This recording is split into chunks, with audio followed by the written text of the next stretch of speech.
On attitude. This is Bob Proctor, and I found that attitude is the magic word. Now, I didn't invent that. Earl Nightingale did, and that's the first lesson in his Lead the Field program. It's a phenomenal lesson to learn. Attitude is a magic word. It creates all kinds of wonderful things to just happen. Well, attitude is also a double-edged sword. And you'll find some people say, well, what do you mean by that? Well, let's think what attitude is for a moment. Attitude is our position or bearing as indicating thoughts, feelings, and actions. Our conscious mind is what we think with. And when we think, we take a power that's flowing into our consciousness and we send it off into the universe through thought. That's where it starts. Thought waves are cosmic waves. Penetrate all time and space. You gotta have a loved one on the other side of the world. If they're thinking of you, you'll feel it sometimes because their thoughts will activate cells in your brain. You see, there isn't any time or space in reality. They may be on the other side of the world physically, but there's a part of you that's omnipresent.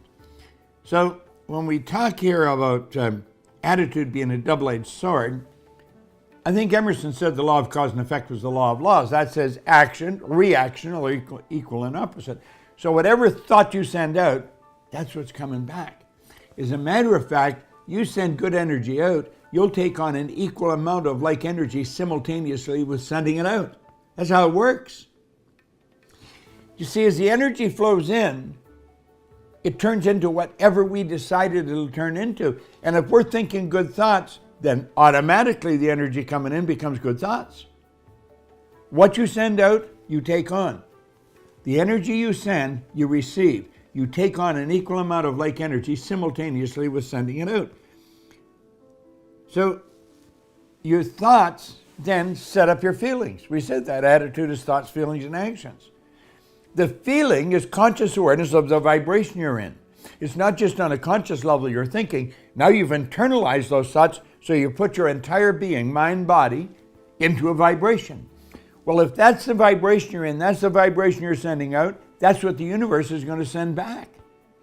Action, reaction are equal and opposite. That is an absolute law of the universe. As I've already said, Emerson said it is the law of laws. And then the feeling that we're experiencing is not only a vibration we're sending it out with and through this instrument we're living in, our body. And so the vibration then dictates how we act. So our thoughts, our feelings, and our actions being expressed, it's a two-edged sword. Whatever we send out, the universe sends right back. You see a person with a bad attitude, they generally have a good reason for having a bad attitude. They keep thinking of all those new reasons. Why? Because they're sending them out, they're coming right back at them. What we've got to do is stop right in our tracks if things aren't going right and say, hold on a minute. If I don't like what's coming to me, I've got to understand I've ordered it. It's being delivered right on schedule because that's the way the law works. What we put out comes back. I think I'm going to stop right now and start sending good thoughts, good feelings, good actions towards everyone and everything I do. I know there's something in you, it's an old paradigm probably, saying that's not being realistic. Who the hell wants to be realistic? Let's be successful. Let's have a great attitude. Let's have the universe shower us with good. And you know something, we can. All we have to do is give it the universe. It gives it right back. Just like that. That's attitude. A double-edged sword. What you put out, baby, you're going to get it back. Hello there and welcome to Bob Proctor. If you watch many of our videos, you know that I talk an awful lot about the law. The law is how everything works. It's the law of rhythm that takes the tide out and brings the tide in, has night following day, and you never see winter following winter. It doesn't happen that way. The laws are exact and they never change. Well, you know, if you're not earning the amount of money you want, or that you need to live the way you want to live, there's a problem. There's a misunderstanding or a lack of understanding about a law of compensation. This law is exact. It works for every person, every time, when we understand it. So I want you to think, I would recommend that you may want to jot this down. It sounds so simple when you first hear it, but I guarantee if you keep looking at it, it's not that simple. There's a law governing compensation, and this law is exact. And it clearly states there are 3 points to it. The amount of money you earn is always going to be an exact ratio to number 1, the need for what you do, number 2, your ability to do it, and number 3, the difficulty there is in replacing you. I'm going to run through that again. The amount of money you earn is always an exact ratio to number 1, the need for what you do, number 2, your ability to do it, and number 3, the difficulty there is in replacing you. The need for what you do. Now I want you to think. We often wonder, why do some of the movie stars or some of the great athletes earn so much money? It seems out of balance what they're earning, but it's really not. You see, the great masses of people want to be entertained. They really want to be entertained. They'd rather be entertained than think. And so the people that entertain them can earn a lot of money. Now, they've got to be really good if they're going to earn a lot of money, but the real good ones, they earn an absolute fortune. You see, you take the great athletes, millions of people watch them as they perform because they're so good at what they do. Well, that's why the athlete earns millions of dollars a year. It's like the great entertainer, the movie star. People love to watch them acting. Millions of people watch them. There's millions being entertained, so the actor earns a lot of money. Wherever there's a great need, there's an awful lot of money to be earned. Remember I said, number 1, the need for what you do. Well, there's a tremendous need for what I do. People all over the world want to know, how can they improve? How can they get better? I don't think they really think of it that way. They think, how can I get better results? Well, the only way to get better results is to improve yourself, because they're your results.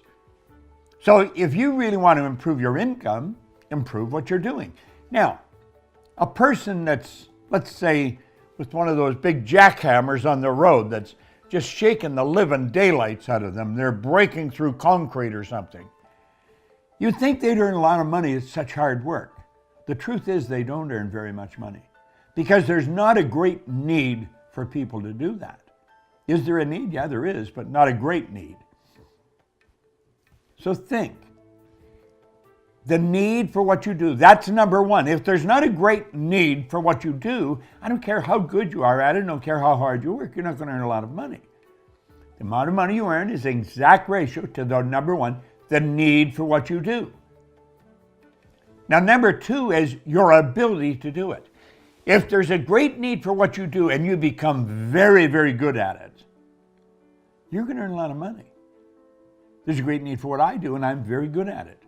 Now, I'm not very good at anything else. In fact, I'm not much good at anything else at all because I don't want to do anything else. Oh, this is all I want to do, what I'm doing, what I have been doing for over half a century. I love it. Make up your mind you're going to get really good at what you do. Now, I work at improving every day. I study every day. I want to know more about this subject of personal growth. How can we get better at what we do? Because that's the kind of information I'm communicating all the time. So I work at getting better at it every day. And if you want to improve what you're doing, study it. Study it. Watch the great masters and then do what they're doing. Number 1, the need for what you do. Number 2, your ability to do it. Get really good at it. Now, if you get very good at it, the third one's going to be looked after. You're going to be very difficult to replace. Very difficult to replace. Let's reverse the whole thing. Let's suppose there's not a great need for what you do, and you don't even do what you do very well, and you'd be very easy to replace. Well, I mean, you just couldn't earn very much money. But if there's a great need for what you do, and you're very good at it, you're going to be very difficult to replace. Your stock is going to go up. Now, I didn't always know this. I went to work for Earl Nightingale, and he referred to this as the formula for increasing the amount of money you earn. And you know, when he first talked about it, I thought, that sounds like a good thing to know. And so I started to study it. And I never stopped studying it, and I'm absolutely fascinated with just how accurate this is. And the really crazy part about it, not many people understand it. Now that may sound strange, but there are not many people who understand. They do not teach this in school. Most families don't teach it to the kids. So the odds of a person learning it is very slim. Now you may think this is, sort of Pollyanna, or maybe not that important. I'd recommend you really think about what I'm saying. It's helped me earn millions of dollars. I started out with nothing. I started out reading this book. I was earning $4,000 a year.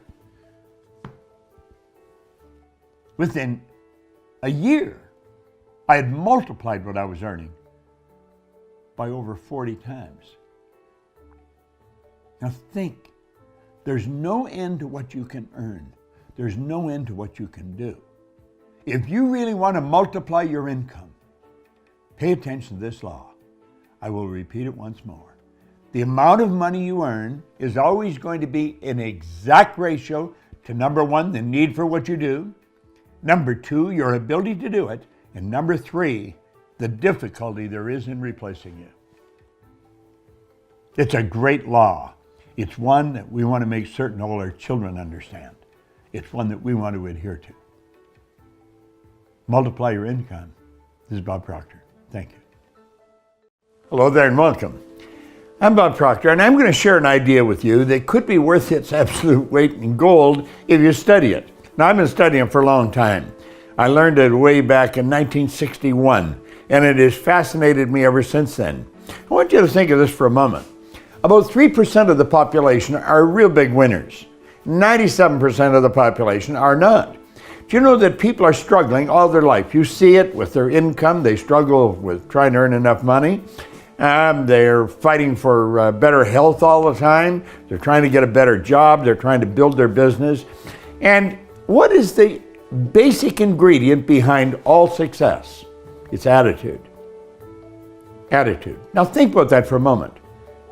What is attitude? Do you know, attitude is not a subject that's taught in very many places. Now, I've been teaching it for a long time, and I'm working diligently at keeping my own attitude on the right track. If somebody asked you what it was, what would you say? I'm going to tell you, this is a powerful concept. And if you will take this video and watch it 1,000 times, burn the idea right into your mind. And then start paying attention to the people that you run into every day and just ask yourself, what kind of an attitude have they got? Let me explain it this way. I'm going to share something with you that I've been using for a long, long time. I learned this many, many years ago from a very good friend, Dr. Harry Roeder, and his good associate, Leland Valvendeval. Both of these men were mentors of mine. And they pointed out that no one has ever seen the mind, but there was a doctor, Truman Fleet, in San Antonio, Texas, back in 1934. He said, no one's ever seen the mind. Mind is movement. Mind's not a thing. A lot of people think of the brain as being the mind, but that's not true. He said, I'm going to draw a picture of the mind. And this is what he drew. He just drew a circle. And then he said, I want this to represent the body. Now, he said, we're going to divide the mind into two parts. We'll call this part the conscious mind and this part the subconscious mind. Now, he said there's a great power flowing into our conscious mind. And this power is neither bad nor good. It's neither positive or negative. It just is. When that power flows in, it just is. We have the ability in our conscious mind to dictate how that power is going to flow. In other words, this is where we can think. And thinking is a function of the conscious mind. That's right. It's done with our reasoning factor, our inductive reasoning factor, if you want to get technical about it. We can think anything we want, and what we do is we build ideas here in our conscious mind. Now, these ideas can be negative ideas or positive ideas, but whatever we think, we send them right out into the universe. That's right. That's an energy that we send into the universe. You can pick up another person's thoughts. They're transferred all over the universe. Thought waves are cosmic waves that penetrate all time and space. Now, this is also what we call our emotional mind. And when you impress an idea upon this part of our mind, that idea is going to control the vibration of this thing we call our body. Now, let's suppose we take this idea and we impress it here, and it's a negative idea. We're going to move into a negative vibration. Let's suppose it's a positive idea. We're going to move into a positive vibration. Now, the vibration, the feelings, we send them out into the universe, and those feelings are expressed through the body, so it causes the body to act the way it acts. And it's our actions that produce our results. Now, attitude was best described by Earl Nightingale. He said it's our position or bearing as indicating thoughts, feelings, and actions. Thoughts, feelings, and actions. It's the composite of all three. Now, let's think of this for a moment. You can be thinking negative thoughts and send out positive feelings. You could consciously think of negative things, and yet you're not emotionally involved in them. And you could be emotionally involved with something very pleasant. So you could send out a negative thought, positive vibration. That would cause the body to act in a very positive way. But let's suppose you get emotionally involved in the negative idea. Then you're going to send out negative actions and negative vibrations. So you see, your attitude is your position or bearing is indicating thoughts, feelings, and actions. Now, you know, we have the ability to look for good in everything.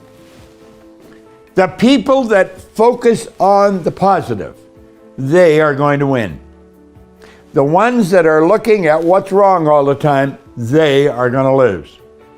People with a good attitude just naturally gravitate to the top. Do you know, it's not so much talent and ability as it is attitude. You can find absolutely brilliant people with a bad attitude, and you can find people that just aren't too bright with a great attitude. A good attitude is going to win every time for you. And what is it? It's our thoughts, our feelings, and our actions. Now, we're going to talk more about attitude in other videos that we're going to make, but this is very important you understand this. You have a mind, and you live in a body. You have a conscious mind, a subconscious, and a body. The conscious mind is a thinking mind. The subconscious is a part of feeling, and the body is the instrument of the mind. Keep your attitude right, and you're going to win every time. This is Bob Proctor. Thank you. Hello there, and welcome. I want to suggest that you make a strong connection with your source of supply. Understand this, you are a spiritual being. This is not me. This is the body I live in. Your body is something you live in. Your body is a molecular structure. It's a mass of energy and a very high speed of vibration. We've got a marvelous mind, great brain. Your brain is an electronic switching station. Do you know that you can activate the positive cells in your brain and expect nothing but good to come to you? You can supercharge yourself with gratitude. Now, what do I mean by that? Be grateful for who you are. Be grateful that you know something about yourself. I am a spiritual being. I live in a physical body. I correspond with the material universe. I attract to me whatever's in harmony with me. And you see, if you concentrate on the good, and you concentrate on nothing but good coming to you, that's what's going to come. Thing that you will attract is what you focus on. Focus is the key. Focus on the good that you desire.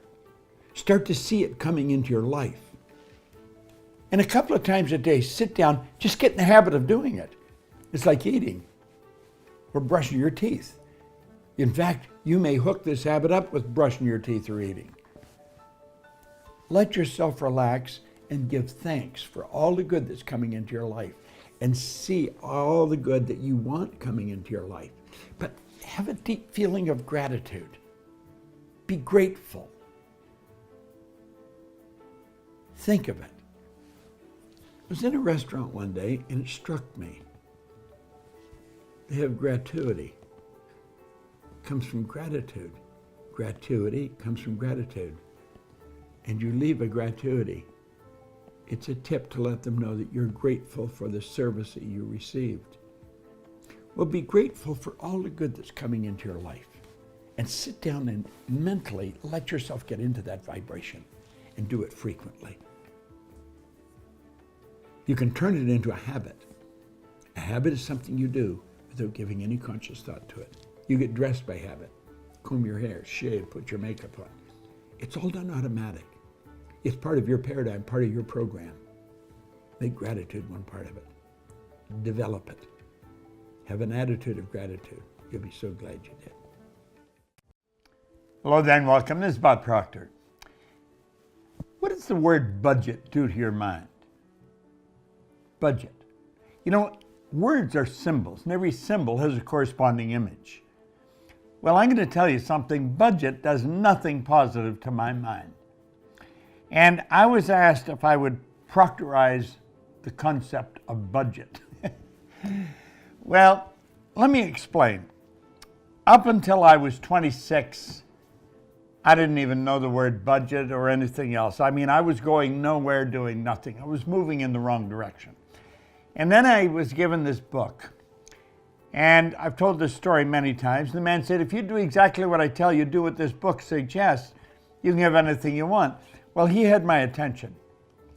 And I read the book. And I started to reread the book. And I was doing exactly what he told me. And all of a sudden, I wanted a lot of things that I didn't have. But I didn't have the money to get them. And I only knew one way to get more money. I had to go to work. And I went to work. And I'm going to tell you, I really worked. See, budget to me is a concept where you, well, first of all, you're trying to live within your means. A budget is something where you take what you've got and then figure out how to live on that. Well, that just never appealed to me. I didn't really know anything about success. I didn't know anything about financial independence or how to earn money. But the idea of living within your means or figure out how to live with what you've got, it just never appealed to my nature. It never did. And when I read this book, I'm going to tell you, it really messed up the concept of a budget. I didn't want to have any part of it. Now, as I just said, I think budget is a word, and it's a concept where you learn to live with what you've got. I think budgets are probably maybe a good thing for politicians or for governments, and they're not coming and asking us for more money. Although almost any government in the world today, they're way beyond budget in almost every aspect of life. Well, what did I do? I reversed the whole concept.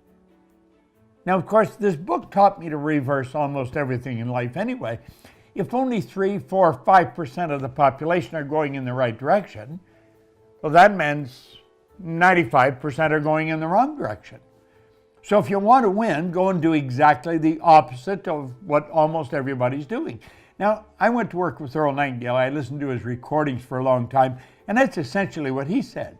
If you want to win, and you don't want to think if you're going to follow other people, he said there's a large group of people going that way, 1 or 2 going that way, follow the 1 or 2, and you'll probably never make another mistake as long as you live. Well, I made up my mind that I did not want to live within my means. I did not want to figure out how to live with what I was earning. I wanted to figure out how to earn enough to live the way I wanted to live. Now, I don't know about you, but that really did appeal to me. And that's really what Napoleon Hill's book, Think and Grow Rich, was teaching me. So I had one part of the puzzle, I think, sort of figured out. Go to work. And I really believed that the answer was work harder. Now, I was on the fire department at the time. We only worked 7 days and 7 nights a month. There was 2 shifts, 8 in the morning till 6 at night, 6 at night till 8 in the morning.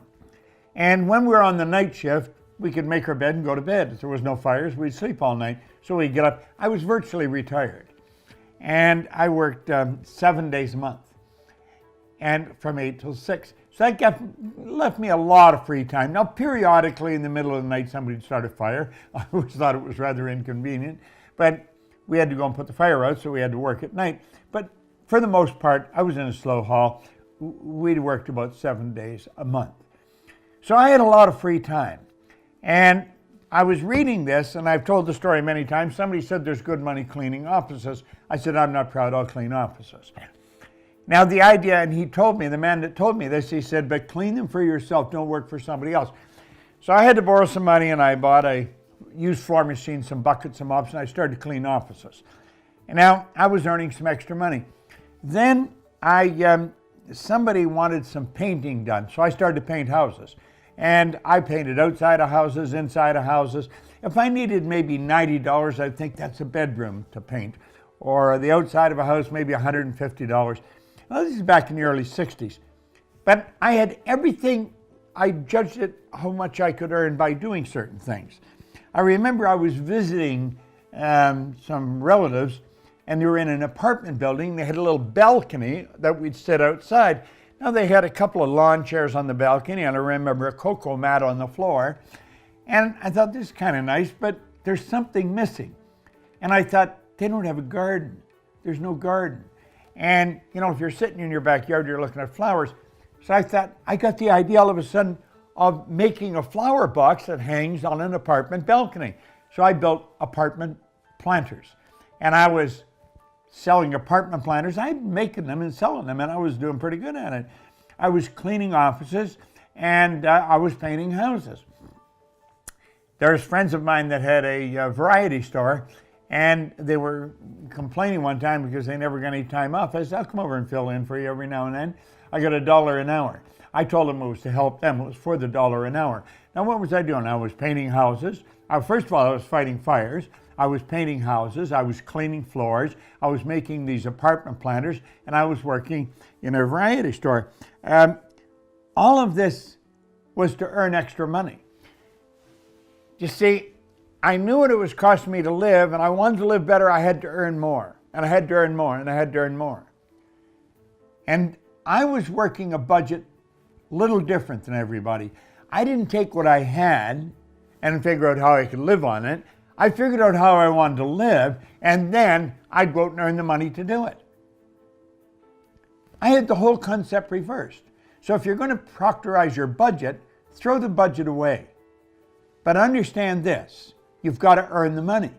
Money has to be earned. Now we're going to be making another video on earning money and a way to go about it, and possibly on the law of compensation, another concept. There's a law governing compensation.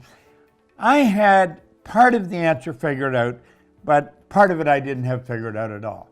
Because I was working at so many different jobs, I was wearing myself out. I was exhausting. You know, I read in here where Charlie Schwab says, put all your eggs in one basket and then watch that basket. I didn't have all my eggs in one basket. I had about 7 or 8 baskets, and I was running from one job to the other. Now, I was earning pretty good money, but I'm going to tell you, I was killing myself to do it. But I didn't budget. I did not like the idea of a budget. I did not like the idea that I was going to take my pen to figure out how to live on what I was earning. I always liked the idea that this book motivated me to think of how to earn enough to live the way you really want to live. So the Proctor budget is a little different than most people's budget. Now, if you happen to be in debt, I tell a story in this book, Born Rich. And you can get this book if you go on our site, go to proctorgallagher.com. You can download this for nothing. I think it's on around page 36 or 37. We show you how to get rid of debt, how to totally get rid of it so you don't even think about it anymore.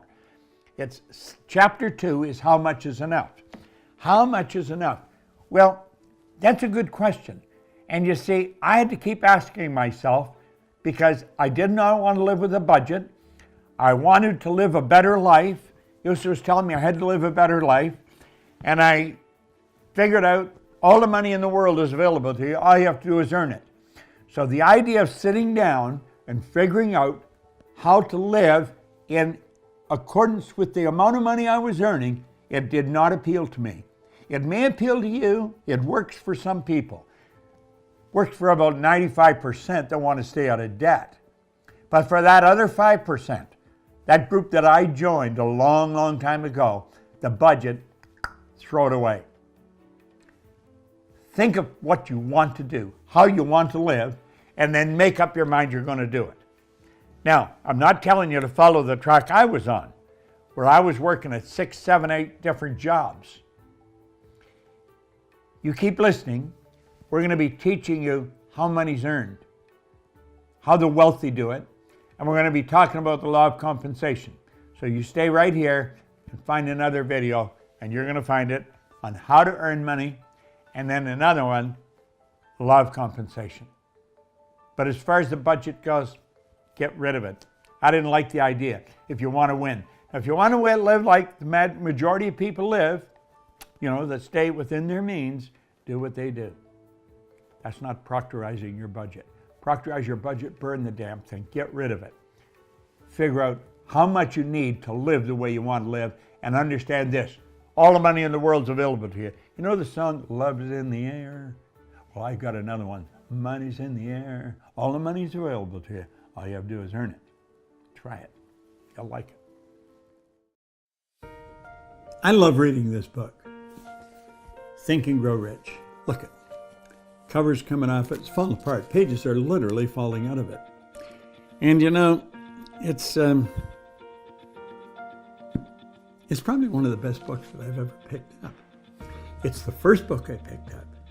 And it's the one that got me to change the direction of my life. In there he says, the imagination is the most marvelous, miraculous, inconceivably powerful force the world has ever known.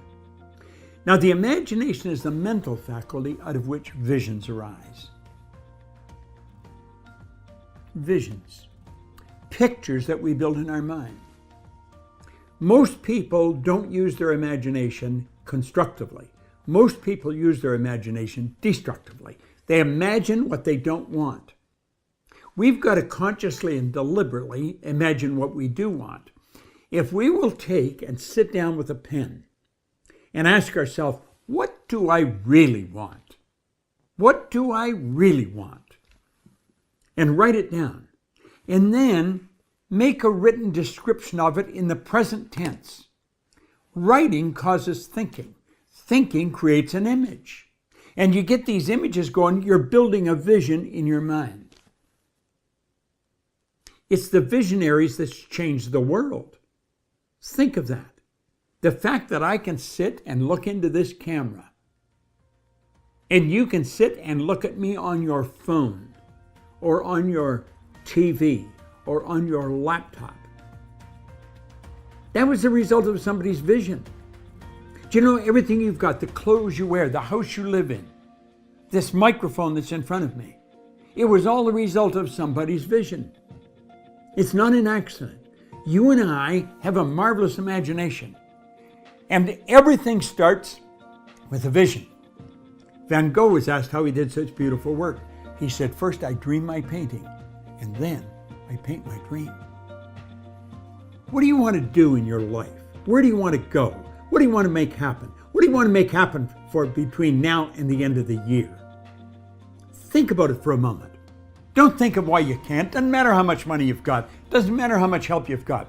Build a vision of what you would like to accomplish between now and the end of the year.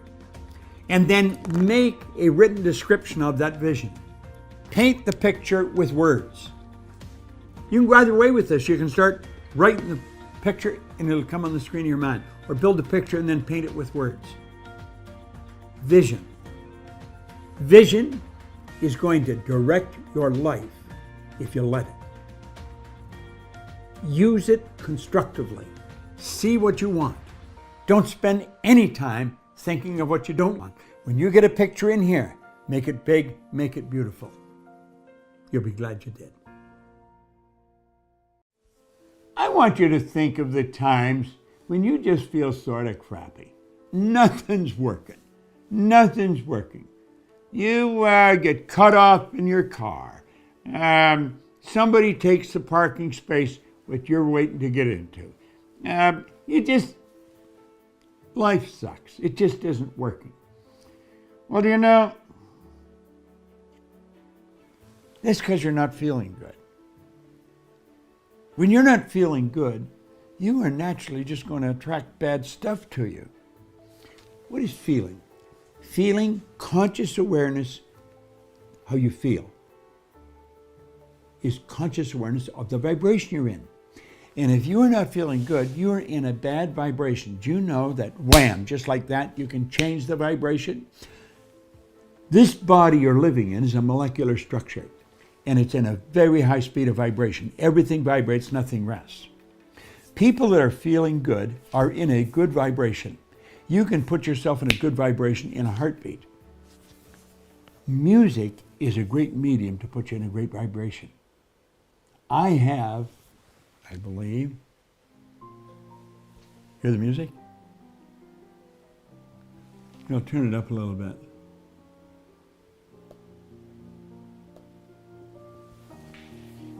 Isn't that nice?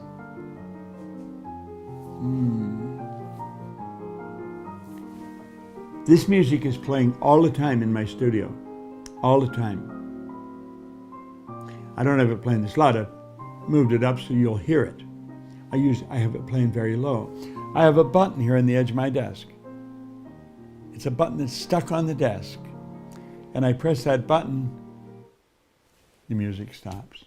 I press the button, the music starts. It's my music button. Scott Edwards, who's our studio director, he got this little button. It's just a little button. It's only about that big. And I stick it on my desk. And he says, press on it. The music stops. Press on it. The music starts. It's phenomenal. Music is a great medium to cause you to feel good. You get chaotic music and you're going to be in a chaotic vibration. But you have nice, quiet music playing. If you were to be in the studio, I have plants here. The plants love this energy in this place. You know, you often say a person that has beautiful plants has a green thumb. No, no, no, no. They have created a nice energy. Plants are sensitive. When you have chaotic energy, the plants will die. When you have good energy, the plants grow. The energy in this studio is phenomenal. It's very creative. There's nice quiet music playing all the time, and the plants love it. Plants are very healthy in this studio. Well, you see, that controls vibration. Do whatever you can to stay in a beautiful vibration. Beautiful soft music. When you listen to a motivation recording, it could be a record, or it could be a cassette, or it may be now just, digital. Have good information playing. Information that stimulates you, that causes your mind to shoot off in a creative direction. I don't mix with anybody that isn't fairly upbeat. I don't have a lot of friends. I don't have time for a lot of friends. If you're going to have friends, you got to be a friend. And I just don't have a lot of time. So I only have a few friends, but they're very good friends. I am very busy all the time. And so the friends I have, I want to treat them properly, and that takes time. I don't mix with anybody that isn't upbeat. I don't want to mix with people that are talking bad times, hard times, that are, into bad energy. The people you surround yourself with have a lot to do with the vibration you're in. You want to be consciously aware of the energy in the environment you're in. It's very important. And you want to stay in a very good vibration. When you're in a good vibration, good ideas flow into your mind. You'll see a better way of doing whatever you're doing. You'll improve whatever you're doing. And that's really what you want. You want to get magnificent results. Make good things happen. Control your vibration. Control the flow. There's an energy flowing to and through you. And when it flows into your consciousness, it has no form. Our thinking gives it form. And as we internalize it, it controls the vibration the body's in. Keep the body in a good vibration, and you're going to be working the way you want to work, doing the things you want to do. Keep yourself in a high vibration. music, recordings, good friends, a good book. You get into a good book and it'll stimulate you. That'll keep you in a good vibration. Try it. Today, all day, you'll love it. Hello there and welcome. This is Bob Proctor again. Do you know, I am a very intuitive guy. You are a very intuitive person. We are all very intuitive. It's just that most people don't know how to utilize that power effectively or for their own benefit. I do. And I don't use it, I'm not good at it by accident, I'm good at it by design. When I realized that intuition was one of my higher faculties, we have perception, the will, reason, imagination, memory, and intuition. When I realized that this was a mental faculty that I could strengthen, I made up my mind I would. I have since come to the conclusion intuition is God's way of talking to you. That's right. God being the supreme power, that which is. It's through your intuition that you pick up vibration. Now think of this. When you come up with a question, bang, like that, the answer is with it. You can't have a question without an answer. I think Webster said there's a question without an answer. It's called a rhetorical question. That's a statement. That's not a question. Every question has an answer. Every question. When you ask the question, the answer comes with it. It's our intuitive mind that will pick that up. Now that's what we want to really try and understand. Now the question always is, how do you develop your intuition? Well, I often tell people in a seminar, every person has an aura or an energy around them. And you can learn to feel that energy. As you start talking to them and they carry on a conversation with you, really you can feel the energy that's coming from them. Now, how do you do that? By focusing all of your attention on them. Now, that may be hard to do because until we really get comfortable with ourselves, we're wondering, what do they think of me? Now, think about it. If you really want to win in life, whenever you're talking to somebody, give them your undivided attention. And if you do that, you're going to start to feel things. You'll start to feel their energy. If there's a shift in their mood like that, you'll know it. That's your intuition. Now, that's how you develop your intuition. And you're giving them your undivided attention. Say, what am I feeling? And start to get used to, what do you feel? Not what do you hear, what do you feel? Really listen to them. Listen carefully. Now, you hear with your ears, but you listen with your emotions. You've got to let yourself get very emotionally involved in what they're saying. You'll feel it. When you go into a restaurant, sometimes you'll sit down and you're waiting and you don't really like it. Waiter or waitress comes over and they'll say, "Can I help you?" You may say, "I'll have a cup of coffee, please." You really don't want to stay there, so you didn't want to order a meal. You get the coffee, you pay for it, you leave. You don't even drink the coffee. Why? You didn't feel good in that restaurant, and you didn't want to stay there. Sometimes you go into a clothes store, and there's something you just don't feel right there. You're not going to buy anything, get out. You're not in harmony with the energy. If a person's upset about something and they have a smile on their face and talking to you, you know there's something wrong. It's your intuition that picks that up. It's your intuition that picked up the energy in the clothes store or in the restaurant. That's intuition. Pay attention to what's going on around you. What do you feel? Feeling is the language of the subjective mind. Intuition picks up feeling. Feeling is vibration. It's tuned into vibration. And it'll always there, and you got to get used to and good at using it, and you can. If you've seen me in a seminar, I'll frequently go over and I'll tell a person exactly what they're like. I don't even have to ask them if I'm right. I know I'm right because intuition is perfect. It never lies. It's Bob Proctor. Thank you. Hello there and welcome. You know, last May we did a video on Paradigms 101. And we talked about paradigms and how they're formed and how they impact your life. Well, I want to take you a little bit further right now And I want to talk to you about how paradigms are changed. You know, this is such an important subject that I think it should be taught to every student at a very, very early age, at a very early grade. Because paradigms literally control people's lives. And when you see people talking about being frustrated and I'm getting so sick of living the way I'm living, it's their paradigm that's bringing it all about. And they know nothing about it. Stop the average person on the street, or maybe somebody, a relative or a friend that you're talking to in the next phone call. Say, do you know what a paradigm is? Ask them to explain it to you. Paradigm's a very, very broad word.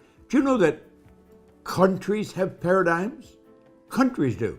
Families do. Families have paradigms. The company you're working for has a paradigm. And I have one, and so do you. Paradigm is a conditioning. You could call it culture insofar as a country is concerned, or a company, or a family. It's the culture of that company or that particular country. That's what a paradigm is. It's our habitual way of perceiving, of things, doing, of acting, of living the way we're living. Our paradigm controls what we eat. Now think, the paradigm is the program in your subconscious mind that controls your behavior. What you know doesn't control your behavior. Your conscious mind, you've got all this knowledge, you know how to do a better job, but you're not doing it. We know how to do things. Parents say, why are you doing that? The kid says, I don't know. And their kid doesn't know. And the parent doesn't know, because the parent doesn't understand paradigms. So they say the child knows, but they're not doing it. The parent knows, but the parent's not doing it. The salesperson knows, but the salesperson's not doing it. The student knows, but the student's not doing it. See, the paradigm is the program in the subconscious mind that controls the behavior and produces a result. Now, it's the results we say that we don't like.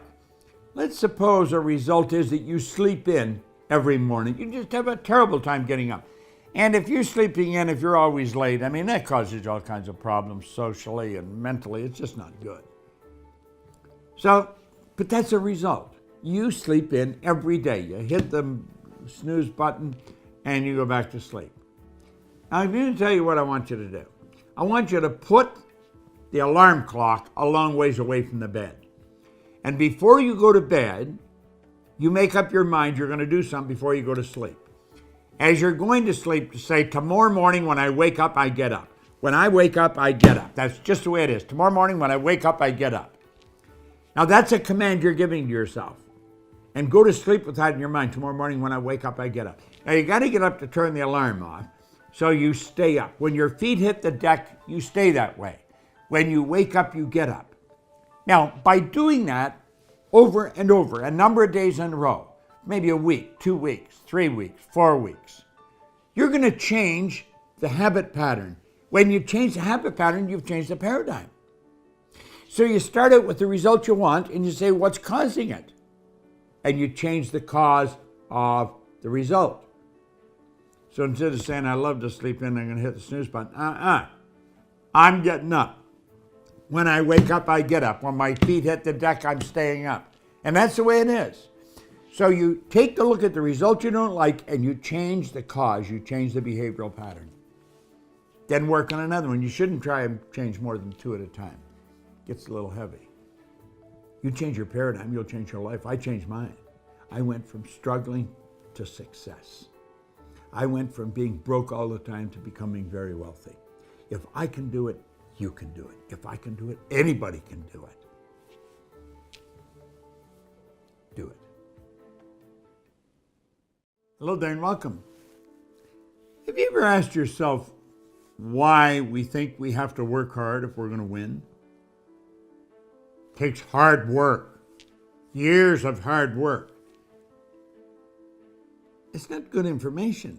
In fact, it's a lie.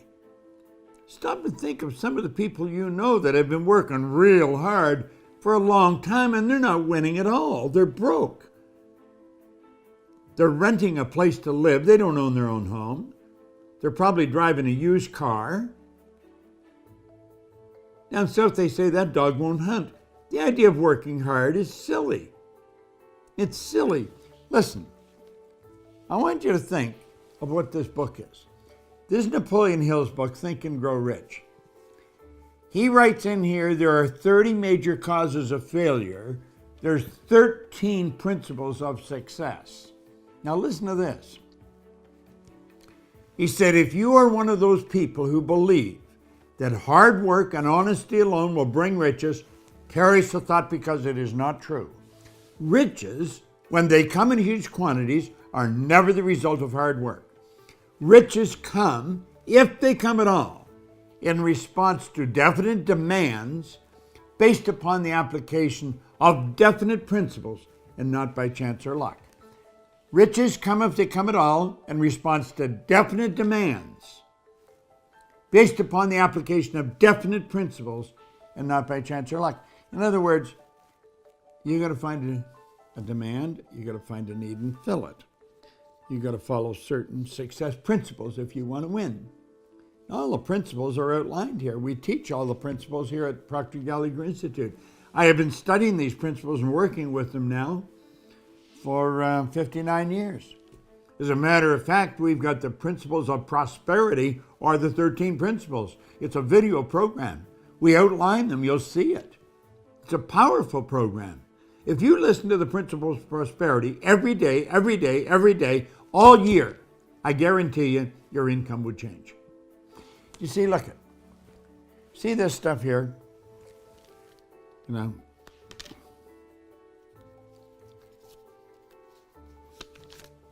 look at, that's paper. We call it money. Money is an idea. Money goes where it's invited and it stays where it's welcome.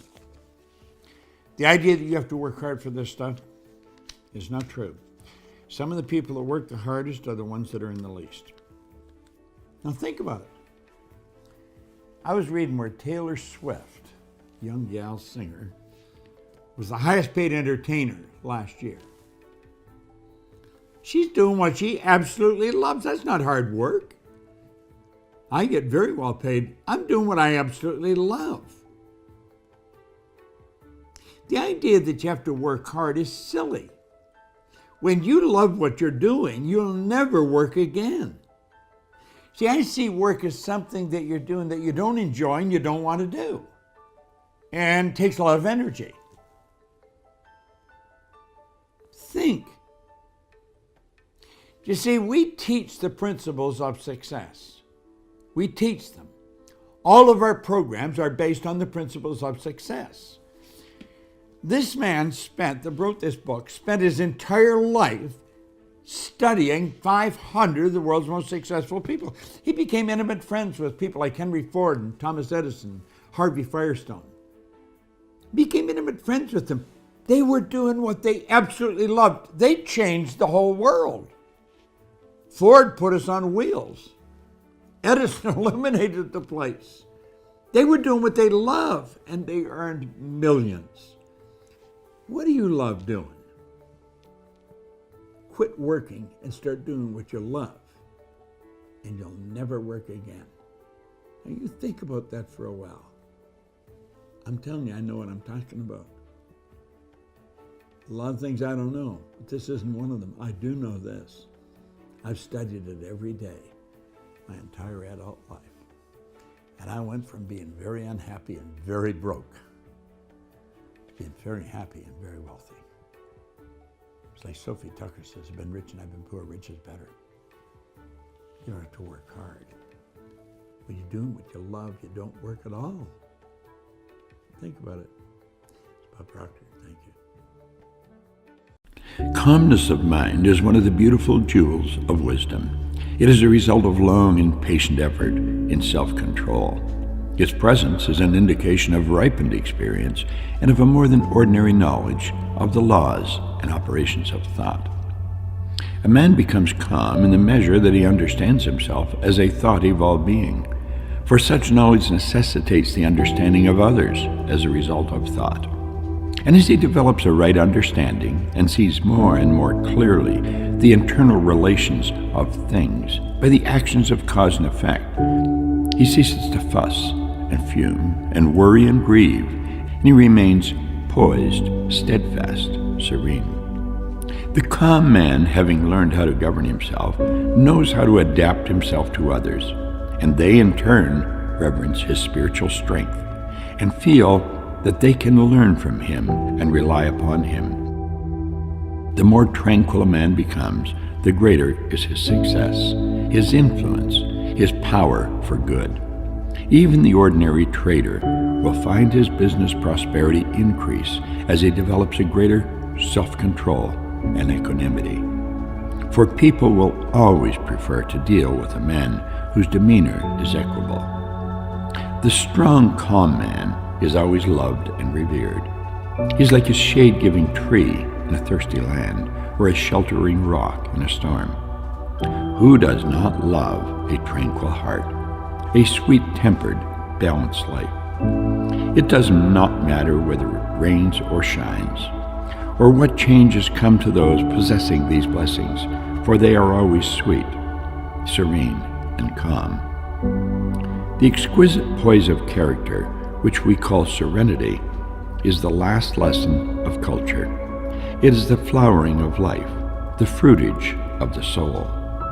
It is precious as wisdom, more to be desired than gold, yea, than even fine gold. How insignificant mere money-seeking looks in comparison with the serene life. A life that dwells in the ocean of truth, beneath the waves, beyond the reach of the tempests, in the eternal calm. How many people we know who sour their lives, who ruin all that is sweet and beautiful by explosive tempers, who destroy their poise of character and make bad blood. It is a question whether the great majority of people do not ruin their lives and mar their happiness by lack of self-control. How few people we meet in life who are well balanced, who have that exquisite poise which is characteristic of the finished character.